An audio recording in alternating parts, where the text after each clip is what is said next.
बिस्मिल्लाहिर्रहमानिर्रहीम। अस्सलामुअलैकुम। उम्मीद करती हूँ कि आप सब खैरियत से होंगे। आप सबका बहुत बहुत शुक्रिया कि आप हमारे चैनल को देख रहे हैं, लाइक कर रहे हैं, शेयर कर रहे हैं, कमेंट्स कर रहे हैं और सब्सक्राइब भी कर रहे हैं। आज बाखु चस्का चॉइस में बन रही है पालक और चिकन। पालक में कोई रेस्टोरेंट स्टाइल से नहीं बना रही और ना ही शादी ब्याह वाली पालक बन रही है, बल्कि घर की पालक बिल्कुल सादा तरीके से बता रही हूँ, बहुत कम अज्जा के साथ, और इसकी आसान और सादा सी रेसिपी आपके साथ शेयर कर रही हूँ। पालक गोश्त में भी बहुत अच्छी लगती है, चिकन में भी बहुत अच्छी लगती है, लेकिन मेरे घर में जो सबसे ज़्यादा पसंद की जाती है वो गर्दन और पालक पसंद की जाती है, मुर्गी की गर्दनें। और साथ ही साथ जो है वो जो विंग्स होते हैं वो भी बहुत पसंद किए जाते हैं पालक में। आज जो पालक बना रही हूँ वो चिकन की गर्दनों के साथ बना रही हूँ, तो चलें शुरू करते हैं। पालक जब मैं मार्केट से लाई थी तब था इसका वज़न 2 किलो 860 ग्राम, और जब इसे मैंने तोड़ लिया था तो इसका जो खाली पत्तों का वज़न था वो रह गया था 1500 ग्राम। तो पालक मैंने ली है 1500 ग्राम। इसे बहुत अच्छे से मैंने धो लिया था, काटा नहीं था, बस इसके जिस तरह से बड़े बड़े पत्ते थे मैंने उसी तरह ही इसे धो लिया। और अब यहाँ पे रख दिया इसको बॉईल होने, और साथ ही इसमें मैंने डाल दी हैं कटी हुई हरी मिर्चें 12 अदद। पालक के नीचे आग मैंने जला दी है जो कि काफ़ी तेज़ है।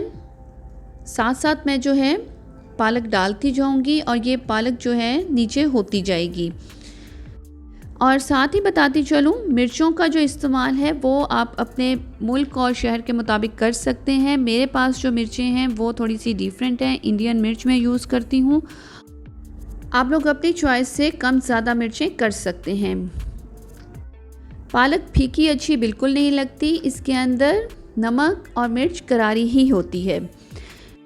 यहाँ देखिए मैं पालक पूरी हो चुकी है। अब मैं इसे ढक कर रख दूँगी तकरीबन 5 मिनट के लिए। जी तो 5 मिनट हो गए और आपको यहाँ पर दिखा देती हूँ कि पालक जो है वो कितनी नीचे जा चुकी है।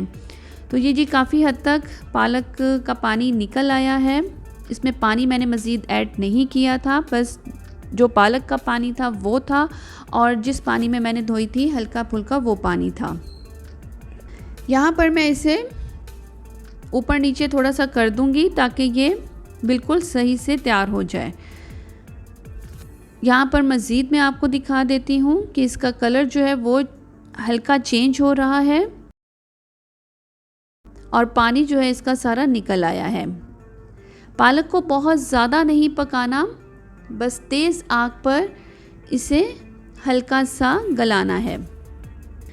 यहाँ पर आप देख रहे होंगे कि पालक का रंग बिल्कुल चेंज हो चुका है और बिल्कुल थोड़ा सा पानी रह गया है। मैं इसे मज़ीद खुश्क कर लूँगी। जी तो यहाँ पर मैंने पानी मज़ीद खुश्क कर लिया था और अब इसे मैं रख दूँगी ठंडा होने, क्योंकि मुझे ये चॉप करनी है।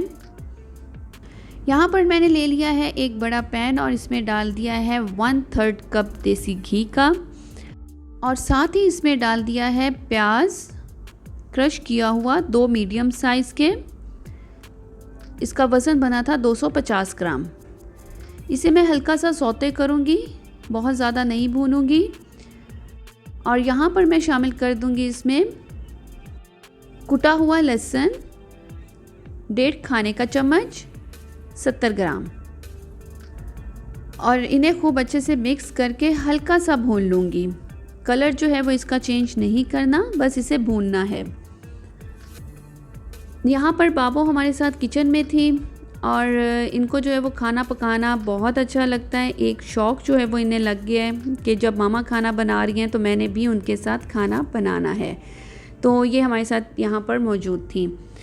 जी तो यहाँ पे मैं आपको दिखा देती हूँ, लहसुन प्याज जो है वो भून चुका है। कलर मैंने चेंज नहीं किया, बिल्कुल हल्की आग पे इसे मैंने भुना था। और इसमें शामिल कर दिए हैं गर्दनें 600 ग्राम, और साथ ही इसमें शामिल कर दिया है 1 चाय का चम्मच नमक। ये नमक बिल्कुल परफेक्ट था, आप चाहें तो अपनी पसंद से कम ज़्यादा कर सकते हैं, लेकिन मैंने इतना ही यूज़ किया था। अब इनको अच्छे से मिक्स कर दूंगी लहसुन प्याज के साथ। 2 से 3 मिनट के लिए इसे भूनूंगी कि इसका कलर जो है वो चेंज हो जाए।